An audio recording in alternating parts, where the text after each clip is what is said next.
ಮೈಸೂರು ಕೊಡಗು ಲೋಕಸಭಾ ಕ್ಷೇತ್ರವನ್ನು ಗೆಲ್ಲಲೇಬೇಕು ಅಂತಕ್ಕಂಥದ್ದು ಮುಖ್ಯಮಂತ್ರಿಗಳ ಪಣ. ನಾಳೆ ದಿನ ಬೇರೆ ಬೇರೆ ರಾಜಕೀಯ ವಿಪ್ಲವಗಳು ನಡೆದಾಗ ಇದೊಂದು ಪ್ರತಿಷ್ಠೆಯ ವಿಚಾರ ಆಗುತ್ತೆ.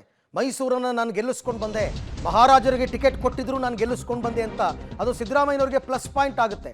ಹಾಗಾಗಿ ರಣತಂತ್ರವನ್ನು ರೂಪಿಸ್ತಾ ಇದ್ದಾರೆ.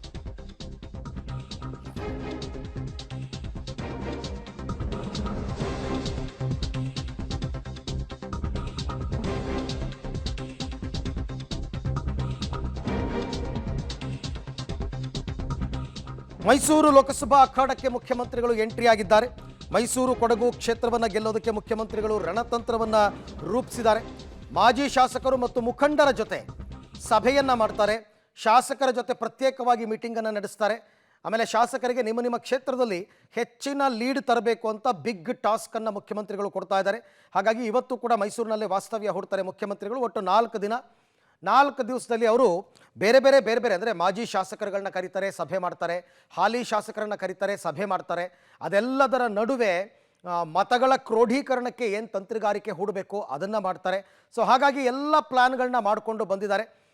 ಕಷ್ಟ ಇದೆ ಮೈಸೂರಿನಲ್ಲಿ ಕಾಂಗ್ರೆಸ್ ಕ್ಯಾಂಡಿಡೇಟ್, ಯಾಕೆಂದರೆ ಕಾಂಗ್ರೆಸ್ ಒಂದು ಕಾಲದಲ್ಲಿ ಭದ್ರಕೋಟೆ ಆಗಿದ್ದರೂ ಕೂಡ ಮೈಸೂರು, ಆನಂತರ ಪ್ರತಾಪ್ ಸಿಂಹ ಬಂದು 2 ಟರ್ಮ್ನಲ್ಲಿ BJP ಗೆತ್ತು.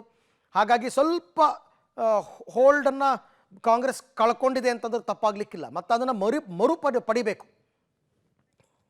ಈ ಬಗ್ಗೆ ಮತ್ತಷ್ಟು ಮಾಹಿತಿ ನನ್ನ ಕೊಲೀಗ್ ಮೈಸೂರಿನಿಂದ KP ನಾಗರಾಜ್ ನನ್ನ ಜೊತೆ ಜಾಯ್ನ್ ಆಗ್ತಾ ಇದ್ದಾರೆ.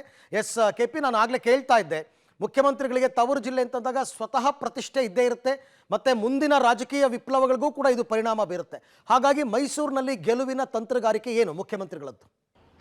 ಅರವಿಂದ್, 2014ರಲ್ಲಿ ಸಿದ್ದರಾಮಯ್ಯವರು ಮುಖ್ಯಮಂತ್ರಿ ಆಗಿದ್ದಂಥ ಸಂದರ್ಭದಲ್ಲಿ ನಡೆದಂಥ ಲೋಕಸಭಾ ಚುನಾವಣೆಯಲ್ಲಿ BJP ಅಭ್ಯರ್ಥಿ ಪ್ರತಾಪ್ ಸಿಂಹ ಗೆದ್ದಿದ್ದಂಥದ್ದು. 2019ರಲ್ಲೂ ಕೂಡ ಕಾಂಗ್ರೆಸ್ ಮತ್ತು JDS ಸಮ್ಮಿಶ್ರ ಸರ್ಕಾರ ಇತ್ತು, ಅವತ್ತು ಕೂಡ BJPಯ ಪ್ರತಾಪ್ ಸಿಂಹ ಗೆದ್ದಿದ್ದಂಥದ್ದು. ಹೀಗಾಗಿ 2 ಲೋಕಸಭಾ ಚುನಾವಣೆಗಳಲ್ಲೂ ಕೂಡ ಒಂದು ರೀತಿಯಾಗಿ ಮುಖ್ಯಮಂತ್ರಿಗಳಿಗೆ ಒಂದು ರೀತಿಯಂಥ ಮುಜುಗರ, ಒಂದು ರೀತಿಯಾಗಿ ಅವಮಾನ ಆಗಿದ್ದಂಥದ್ದು ಸ್ಪಷ್ಟವಾಗಿ ರಾಜಕೀಯ ವಲಯದಲ್ಲಿ ಸ್ಪಷ್ಟವಾಗಿ ಕಂಡು ಬರ್ತಾ ಇತ್ತು. ಈಗ ಮತ್ತೆ ಸಿದ್ದರಾಮಯ್ಯವರು ಮುಖ್ಯಮಂತ್ರಿ ಆಗಿದ್ದಾರೆ. ಈ ವೇಳೆಯಲ್ಲಿ ಈ ಬಾರಿ ಶತಾಯಗತಾಯ ಮತ್ತೆ ಕಾಂಗ್ರೆಸ್ನ ವಶಕ್ಕೆ ಮೈಸೂರು ಲೋಕಸಭಾ ಕ್ಷೇತ್ರವನ್ನು ಮುಖ್ಯಮಂತ್ರಿಗಳು ಮಾಡ್ತಾ ಇದ್ದಾರೆ. ಹೀಗಾಗಿನೇ ಇನ್ನೂ ಕೂಡ ಏನು ನಾಮಿನೇಷನ್ ಪ್ರಕ್ರಿಯೆಗಳೇ ಶುರುವಾಗಿಲ್ಲ. ಅದಕ್ಕೂ ಮುಂಚೆಯೇ ಈಗ ಮೈಸೂರಿಗೆ ಸಿದ್ದರಾಮಯ್ಯನವರು ಬರ್ತಾ ಇರುವಂಥದ್ದು. ಇವತ್ತು ಇಡೀ ದಿನ ಹೆಚ್ಚು ಕಡಿಮೆ ಮೈಸೂರಿನ ಪ್ರಮುಖವಾದಂಥ ನಾಯಕರುಗಳ ಭೇಟಿ ಮತ್ತು ಪ್ರಮುಖವಾದಂಥ ಮಾಜಿ ಶಾಸಕರ ಸಭೆಗಳು ಎಲ್ಲದನ್ನು ಕೂಡ ಮುಖ್ಯಮಂತ್ರಿಗಳು ನಡೆಸ್ತಾರೆ. ನಾಳೆ ಮಧ್ಯಾಹ್ನದವರೆಗೂ ಕೂಡ. ತದನಂತರದಲ್ಲಿ ಅವರು ಬೆಂಗಳೂರಿಗೆ ಹೊರಟು ಮಂಗಳವಾರ ಒಂದು ಗ್ಯಾಪು, ಮತ್ತೆ 27ನೇ ತಾರೀಕು ಮತ್ತೆ ಅವರು ಮೈಸೂರಿಗೆ ಬರ್ತಾರೆ. ಅಲ್ಲಿಗೆ ಮುಖ್ಯಮಂತ್ರಿಗಳು ಈ ರೀತಿಯಾಗಿ ಸಾಲು ಸಭೆಗಳನ್ನ ಇಟ್ಕೊಳ್ತಾ ಇದ್ದಾರೆ ಅನ್ನುವಂಥದ್ದು. ಆದರೆ ಮುಖ್ಯಮಂತ್ರಿಗಳು ತೀರಾ ಪ್ರತಿಷ್ಠೆಯಾಗಿ ಈ ಕ್ಷೇತ್ರವನ್ನು ತೆಗೆದುಕೊಂಡಿರುವಂಥದ್ದು. ಅದರಲ್ಲೂ ಕೂಡ ಈಗ ಕೇಳಿ ಪ್ರತಾಪ್ ಸಿಂಹ ಅವರ ಬದಲಿಗೆ ಯದುವೀರ್ ಅವರು ಕಣಕ್ಕೆ ಬಂದಿದ್ದಾರೆ. ಹೀಗಾಗಿ ಈ ಒಂದು ವಿಚಾರದಲ್ಲಿ ತಮಗಾಗುವಂಥ ಲಾಭ, ತಮಗಾಗುವಂಥ ನಷ್ಟಗಳನ್ನು ಕೂಡ ಚರ್ಚೆ ಮಾಡುವಂಥದ್ದು ಮುಖ್ಯಮಂತ್ರಿಗಳಿಗೆ ಅಗತ್ಯ ಇದೆ. ಹೀಗಾಗಿ ಮೈಸೂರು ಲೋಕಸಭಾ ಕ್ಷೇತ್ರದಲ್ಲಿ ಅವರ ಮಗ ಕಣಕ್ಕೆ ಇಳಿದೇ ಇದ್ರೂ ಕೂಡ ತಮ್ಮ ಪ್ರತಿಷ್ಠೆಯ ವಿಚಾರವಾಗಿ ಅವರು ತೆಗೆದುಕೊಂಡು ಇವತ್ತು ಸಭೆಗಳನ್ನು ಕೂಡ ನಡೆಸ್ತಾರೆ.